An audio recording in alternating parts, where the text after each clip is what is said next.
ROLAND. The trumpets sounded, and the army went on its way to France. The next day King Charles called his lords together. "You see," said he, "these narrow passes. Whom shall I place to command the rear guard? Choose you a man yourselves." Said Ganelot, "Whom should we choose but my son-in-law, Count Roland? You have no man in your host so valiant. Of a truth he will be the salvation of France." The king said when he heard these words, "What ails you, Ganelon? You look like to one possessed." When Count Roland knew what was proposed concerning him, he spake out as a true knight should speak. "I am rightful to thank you, my father-in-law, that you have caused me to be put in this place. Of a truth the king of France shall lose nothing by my means, neither charger, nor mule, nor pack horse, nor beast of burden." Then Roland turned to the king and said, "Give me 20,000 only, so they be men of valor, and I will keep the passes in all safety. So long as I shall live, you need fear no man." Then Roland mounted his horse. With him were Oliver his comrade, and Otho, and Berenger, and Gerard of Roussillon, an aged warrior, and others, men of renown. And Turpin the archbishop cried, "By my head, I will go also." So they chose 20,000 warriors with whom to keep the passes. Meanwhile King Charles had entered the valley of Roncesvalles. High were the mountains on either side of the way, and the valleys were gloomy and dark. But when the army had passed through the valley, they saw the fair land of Gascony, and as they saw it, they thought of their homes, and their wives, and daughters.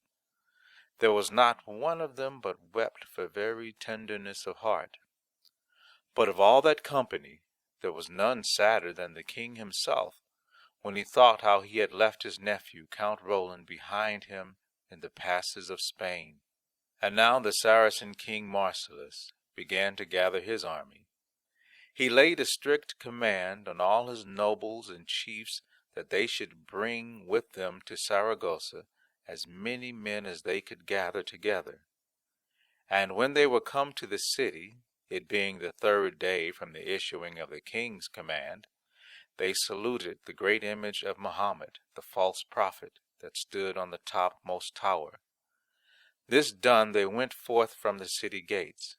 They made all haste, marching across the mountains and valleys of Spain, till they came in sight of the standard of France, where Roland and Oliver and the 12 peers were ranged in battle array.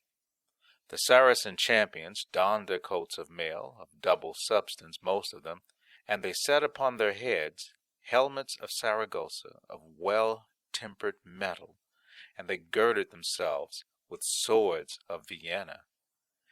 Fair were their shields to view. Their lances were from Valencia, their standards were of white, blue, and red. Their mules they left with the servants, and mounting their chargers, so moved forwards. Fair was the day, and bright the sun, as their armor flashed in the light, and the drums were beaten so loudly that the Frenchmen heard the sound. Said Oliver to Roland, "Comrade, methinks we shall soon do battle with the Saracens." "God grant it," answered Roland. "'Tis our duty to hold the place for the king, and we will do it, come what may. As for me, I will not set an ill example." Oliver climbed to the top of a hill, and saw from thence the whole army of the heathen.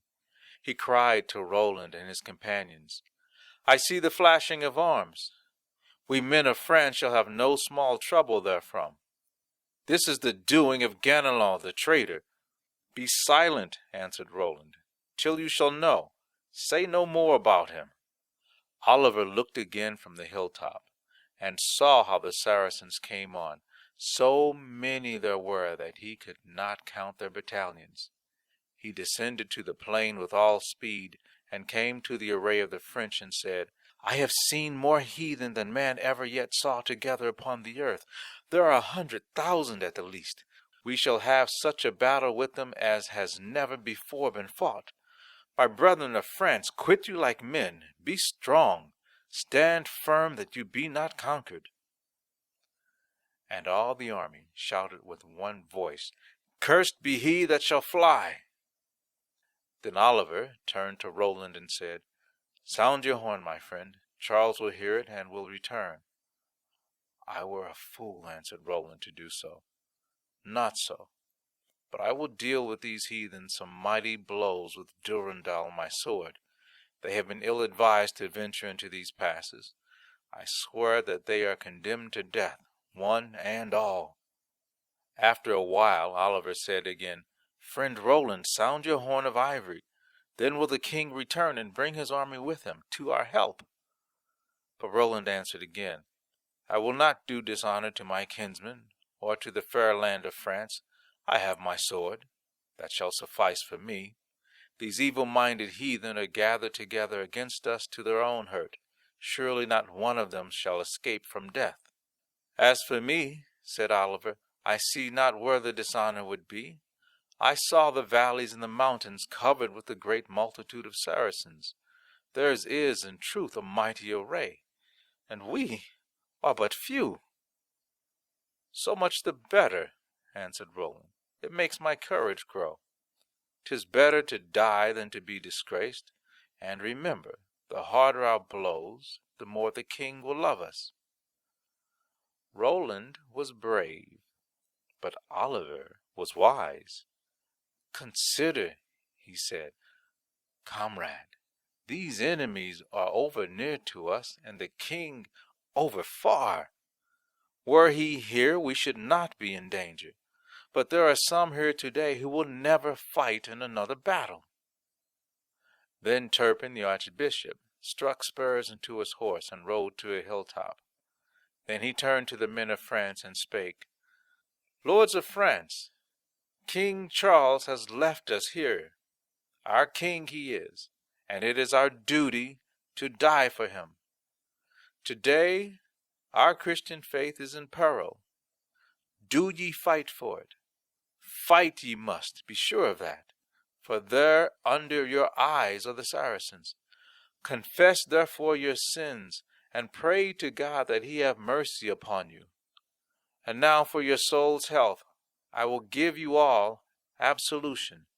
If you die, you will be God's martyrs, every one of you, and your places are ready for you in his paradise. Thereupon the men of France dismounted and knelt upon the ground, and the archbishop blessed them in God's name. But look, said he, I set you a penance. Smite these pagans. Then the men of France rose to their feet. They had received absolution and were set free from all their sins, and the archbishop had blessed them in the name of God. After this, they mounted their swift steeds and clad themselves in armor and made themselves ready for the battle. Said Roland to Oliver, Brother, you know that it is Ganelon who has betrayed us. Good store he has had of gold and silver as a reward. 'Tis the King Marcellus that has made merchandise of us, but verily it is with our swords that he shall be paid. So saying, he rode on to the pass, mounted on his good steed Veillantif. His spear he held with the point to the sky. A white flag it bore, with fringes of gold, which fell down to his hands. A stalwart man he was, and his countenance was fair and smiling. Behind him followed Oliver, his friend, and the men of France pointed to him, saying, See our champion! Pride was in his eye when he looked towards the Saracens, but to the men of France his regard was all sweetness and humility. Full courteously he spake to them. Ride not so fast, my lords, he said. Verily these heathen are come hither seeking martyrdom. 'Tis a fair spoil that we shall gather from them today. Never has King of France gained any so rich. And as he spake, the two hosts came together. Said Oliver, You did not deem it fit, my lord, to sound your horn. Therefore you lack the help which the king would have sent. Not his the blame, for he knows nothing of what has chanced. But do you, lords of France, charge as fiercely as you may, and yield not one whit to the enemy. Think upon these two things only, how to deal a straight blow and to take it. And let us not forget King Charles's cry of battle. Then all the men of France with one voice cried out, Mountjoy! He that heard them so cry had never doubted that they were men of valor. Proud was their array as they rode on to battle, spurring their horses that they might speed the more. And the Saracens, on their part, came forward with a good heart. Thus did the Frenchmen and the heathen meet in the shock of battle. Full many of the heathen warriors fell that day. Not one of the 12 peers of France but slew his man, but of all none bare himself so valiantly as Roland. Many a blow did he deal to the enemy with his mighty spear, and when the spear was shivered in his hand, 15 warriors having fallen before it, then he seized his good sword Durendal, and smote man after man to the ground. Red was he with the blood of his enemies. Red was his hauberk, red his arms, red his shoulders, aye, and the neck of his horse. Not one of the 12 lingered in the rear, or was slow to strike, but Count Roland was the bravest of the brave. Well done, sons of France, cried Turpin the Archbishop, when he saw them lay on in such sort. Next to Roland for valor and hardihood came Oliver, his companion. Many a heathen warrior did he slay, till at last his spear was shivered in his hand. What are you doing, comrade? Cried Roland, when he was aware of the mishap. A man wants no staff in such a battle as this. 'Tis the steel and nothing else that he must have. Where is your sword, Hauclair, with its hilt of gold and its pommel of crystal? On my word, said Oliver, I have not had time to draw it. I was so busy with striking. But as he spake, he drew the good sword from its scabbard and smote a heathen knight, Justin of the Iron Valley. A mighty blow it was, cleaving the man in twain down to his saddle, aye, and the saddle itself with its adorning gold and jewels, and the very backbone also of the steed whereon he rode, so that horse and man fell dead together on the plains. Well done, cried Roland. You are a true brother of mine. 'Tis such strokes as this that make the king love us. Nevertheless, for all the valor of Roland and his fellows, the battle went hard with the men of France. Many lances were shivered, many flags torn, and many gallant youths cut off in their prime. Never more would they see mother and wife. It was an ill deed that the traitor Ganelon wrought when he sold his fellows to King Marcellus. And now there befell a new trouble. King Almaris, with a great host of heathen coming by an unknown way, fell upon the rear of the host where there was another pass. Fiercely did the noble Walter that kept the same charge the newcomers, but they overpowered him and his followers. He was wounded with 4 several lances, and 4 times did he swoon, so that at the last he was constrained to leave the field of battle, that he might call the Count Roland to his aid. But small was the aid which Roland could give him or anyone. Valiantly he held up the battle, and with him Oliver and Turpin the Archbishop, and others also. But the lines of the men of France were broken, and their armor thrust through, and then spears shivered, and their flags trodden in the dust. For all this they made such slaughter among the heathen that King Almaris, who led the armies of the enemy, scarcely could win back his way to his own people, wounded in 4 places, and sorely spent. A right good warrior was he, had he but been a Christian, but few had matched him in battle. Count Roland saw how grievously his people had suffered, and spake thus to Oliver his comrade. Dear comrade, you see how many brave men lie dead upon the ground. Well may we mourn for fair France, widowed as she is of so many valiant champions. But why is our king not here? O Oliver, my brother, what shall we do to send him tidings of our state? I know not, answered Oliver. Only this I know, that death is to be chosen rather than dishonor. After a while, Roland said again, I shall blow my horn. King Charles will hear it, where he has encamped beyond the passes, and he and his host will come back. That would be ill done, answered Oliver, and shame both you and your race. When I gave you this counsel, you would have none of it. Now I like it not. 'Tis not for a brave man to sound the horn and cry for help now that we are in such case. The battle is too hard for us, said Roland again, and I shall sound my horn that the king may hear. And Oliver answered again, When I gave you this counsel, you scorned it. Now I myself like it not. 'Tis true that had the king been here, we had not suffered this loss. But the blame is not his. 'Tis your folly, Count Roland, that has done to death all these men of France. But for that we should have conquered in this battle, and have taken and slain King Marcellus. But now we can do nothing for France and the king. We can but die. Woe is me for our country, aye, and for our friendship, which will come to a grievous end this day. The archbishop perceived that the two friends were at variance, and spurred his horse till he came where they stood. Listen to me, he said, Sir Roland and Sir Oliver. I implore you not to fall out with each other in this fashion. We sons of France that are in this place are of a truth condemned to death. Neither will the sounding of your horn save us, for the king is far away and cannot come in time.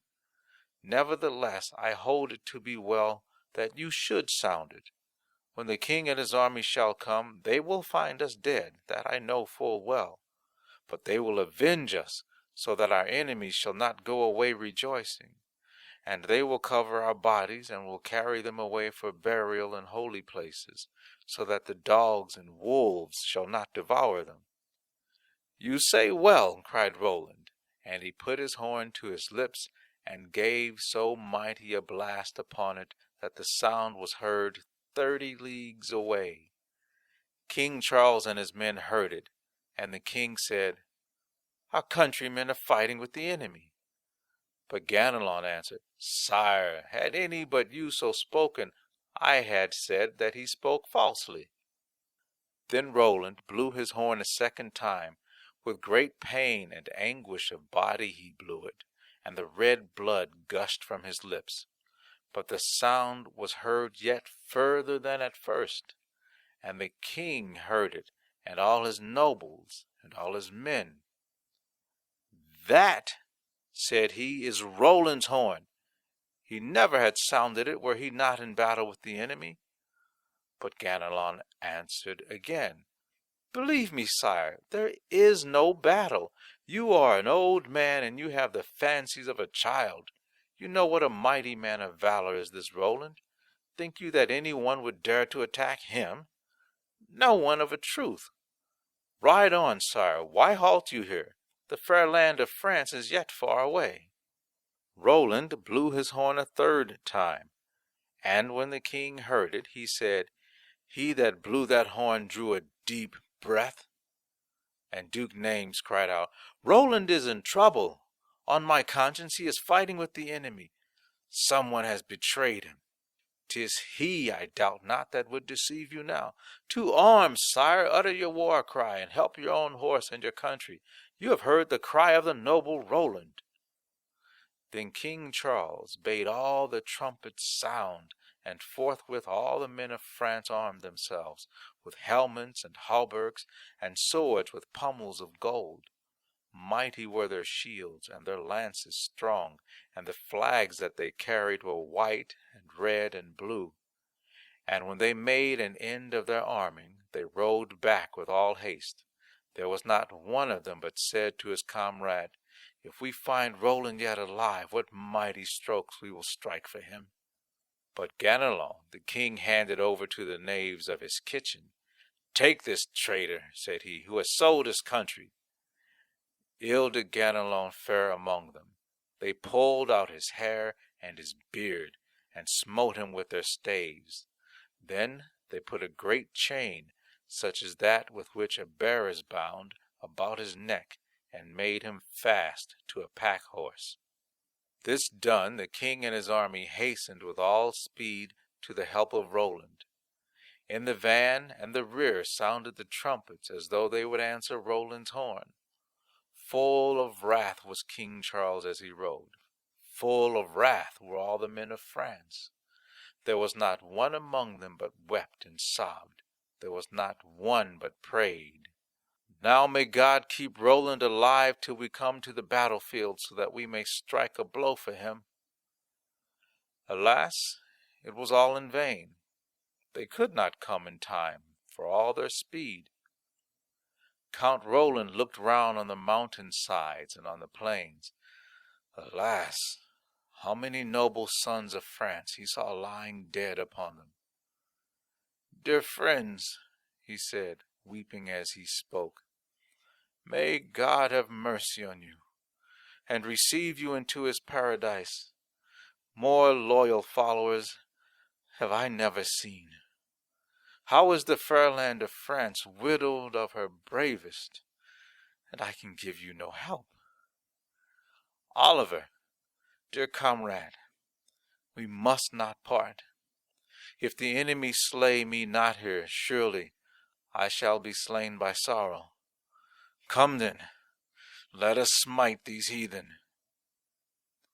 Thus did Roland again charge the enemy, his good sword Durendal in his hand. As the stag flies before the hounds, so did the heathen fly before Roland. "By my faith," cried the archbishop when he saw him, "that is a right good knight. Such courage and such a steed, and such arms I love well to see. If a man be not brave and a stout fighter, he had better by far be a monk in some cloister where he may pray all day long for our sins." Now the heathen, when they saw how few the Frenchmen were, took fresh courage, and the Caliph, spurring his horse, rode against Oliver, and smote him in the middle of his back, making his spear pass right through him. "That is a shrewd blow," he cried. "I have avenged my friends and my countrymen upon you." Then Oliver knew he was stricken to death, but he would not fall unavenged. With his great sword Hauclair he smote the Caliph on his head and cleft it to the teeth. "Curse on you, pagan! Neither your wife nor any woman in the land of your birth shall boast that you have taken a penny's worth from King Charles." But to Roland he cried, "Come, comrade, help me.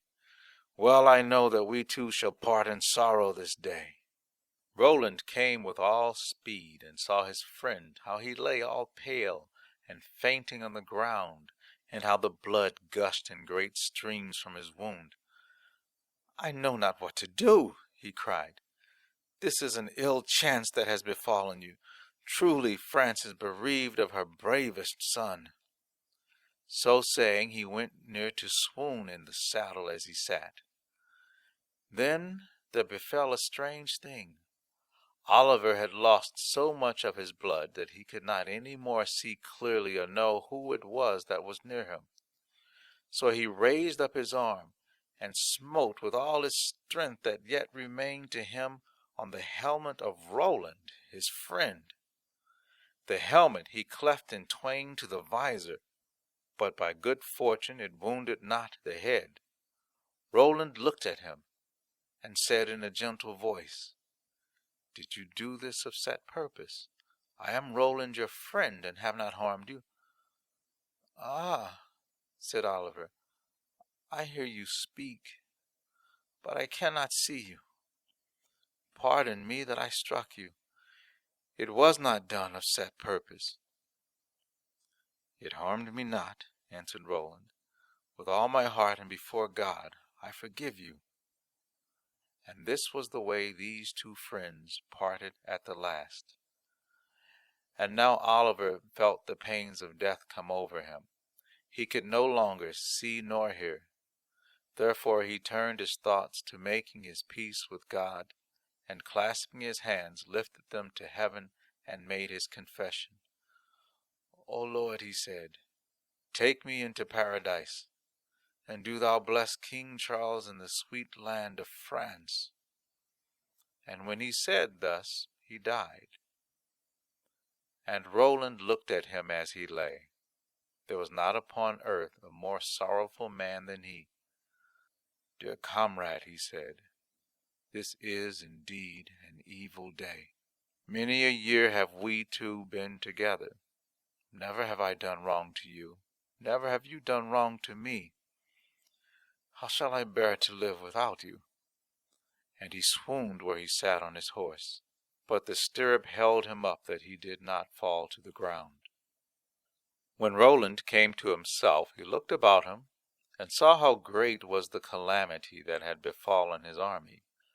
For now there were left alive to him two only, Turpin the archbishop, and Walter of Hume. Walter had but that moment come down from the hills where he had been fighting so fiercely with the heathen that all his men were dead. Now he cried to Roland for help. "Noble Count, where are you? I am Walter of Hume, and am not unworthy to be your friend. Help me therefore. For see how my spear is broken, and my shield cleft in twain. My hauberk is in pieces, and my body sorely wounded. I am about to die, but I have sold my life at a great price." When Roland heard him cry, he set spurs to his horse and galloped to him. "Walter," said he, "you are a brave warrior and a trustworthy. Tell me now, where are the 1,000 valiant men whom you took from my army? They were right good soldiers, and I am in sore need of them." "They are dead," answered Walter. "You will see them no more. A sore battle we had with the Saracens yonder on the hills. They had the men of Canaan there, and the men of Armenia, and the giants. There were no better men in their army than these. We dealt with them so that they will not boast themselves of this day's work. But it cost us dear. All the men of France lie dead on the plain, and I am wounded to the death. And now, Roland, blame me not that I fled, for you are my lord, and all my trust is in you." "I blame you not," said Roland. "Only, as long as you live, help me against the heathen." And as he spake, he took his cloak, and rent it into strips, and bound up Walter's wounds therewith. This done, he and Walter and the archbishop set fiercely on the enemy.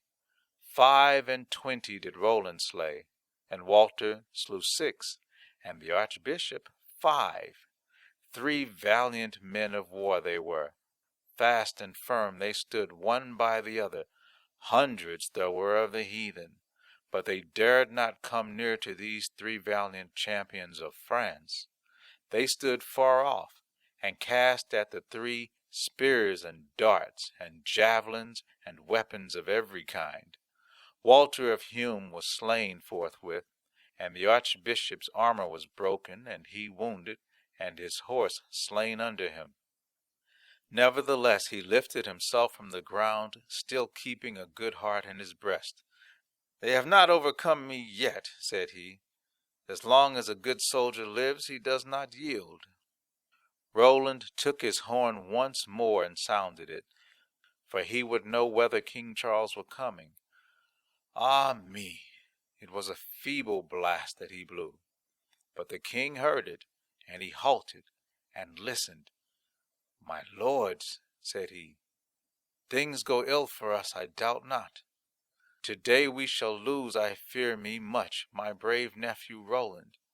I know by the sound of his horn that he has but a short time to live. Put your horses to their full speed, if you would come in time to help him, and let a blast be sounded by every trumpet that there is in the army." So all the trumpets in the host sounded a blast. All the valleys and hills re-echoed with the sound. Sore discouraged were the heathen when they heard it. "King Charles is come again," they cried. "We are all as dead men. When he comes, he shall not find Roland alive." Then 400 of them, the strongest and most valiant knights that were in the army of the heathen, gathered themselves into one company and made a yet fiercer assault on Roland. Roland saw them coming and waited for them without fear. So long as he lived, he would not yield himself to the enemy or give place to them. "Better death than flight," said he, as he mounted his good steed Veillantif, and rode towards the enemy. And by his side went Turpin the archbishop on foot. Then Roland said to Turpin, "I am on horseback, and you are on foot, but let us keep together. Never will I leave you. We two will stand against these heathen dogs. They have not, I warrant, among them such a sword as Durendal." "Good," answered the archbishop. "Shame to the man who does not smite his hardest. And though this be our last battle, I know well that King Charles will take ample vengeance for us." When the heathen saw these two stand together, they fell back in fear and hurled at them spears and darts and javelins without number. Roland's shield they broke and his hauberk, but him they hurt not. Nevertheless they did him grievous injury, for they killed his good steed Veillantif. 30 wounds did Veillantif receive, and he fell dead under his master.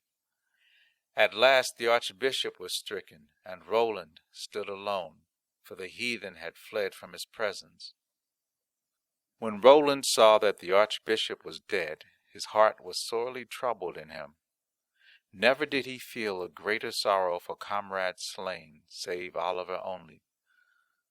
"Charles of France," he said, "come as quickly as you may. Many a gallant knight have you lost in Roncesvalles. But King Marcellus, on his part, has lost his army. For one that has fallen on this side, there has fallen full 40 on that." So saying, he turned to the archbishop. He crossed the dead man's hands upon his breast and said, "I commit thee to the Father's mercy. Never has man served his God with a better will. Never since the beginning of the world has there lived a sturdier champion of the faith. May God be good to you and give you all good things." Now Roland felt that his own death was near at hand. In one hand he took his horn, and in the other his good sword Durendal, and made his way the distance of a furlong or so till he came to a plain, and in the midst of the plain a little hill. On the top of the hill, in the shade of 2 fir trees, were 4 marble steps. There Roland fell in a swoon upon the grass. There a certain Saracen spied him. The fellow had feigned death, and had lain himself down among the slain, having covered his body and his face with blood.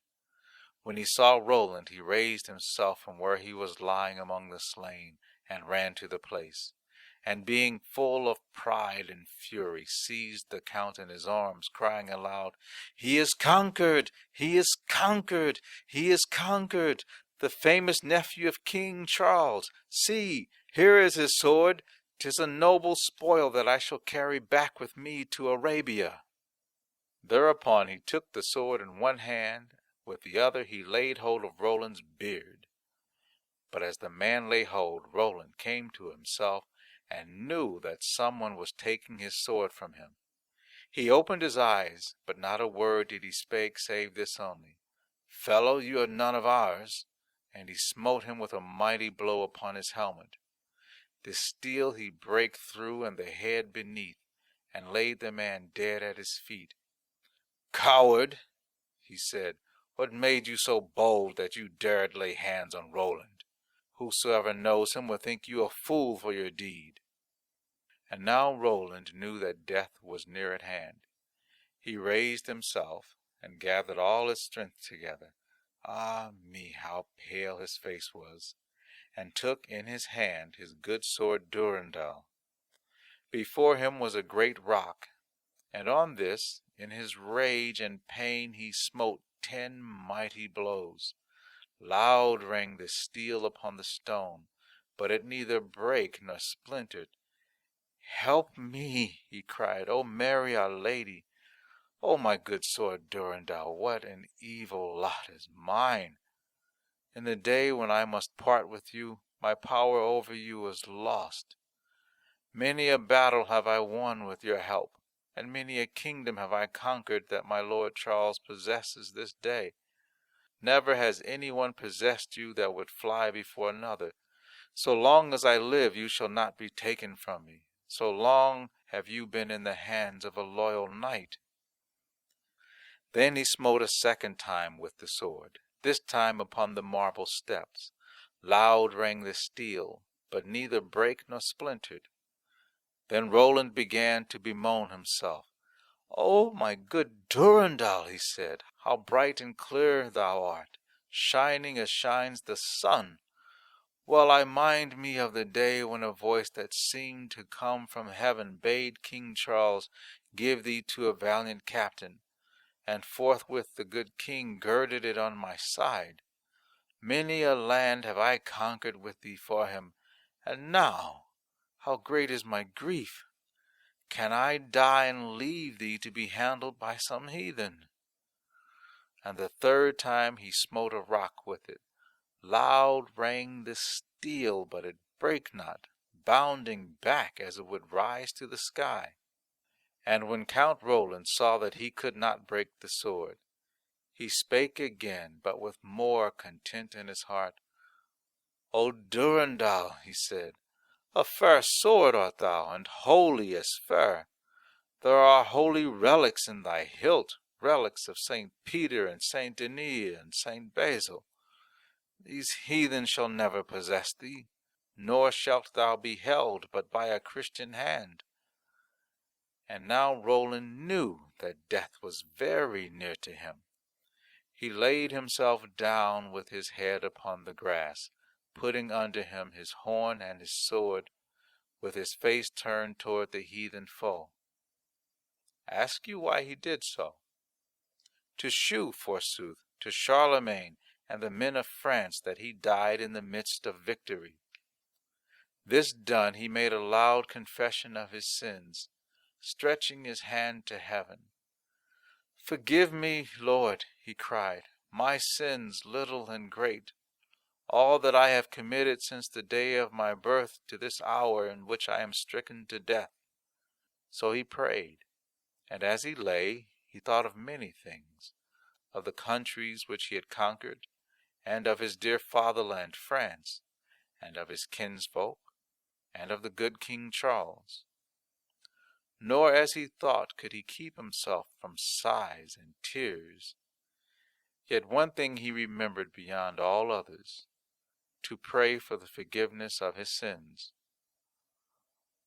"O Lord," he said, "who art the God of truth, and did save Daniel thy prophet from the lions, do thou save my soul, and defend it against all perils." So speaking, he raised his right hand, with the gauntlet yet upon it, to the sky, and his head fell back upon his arm, and the angels carried him to heaven. So died the great Count Roland. End of section 11. Recording by Daniel J. Johnson.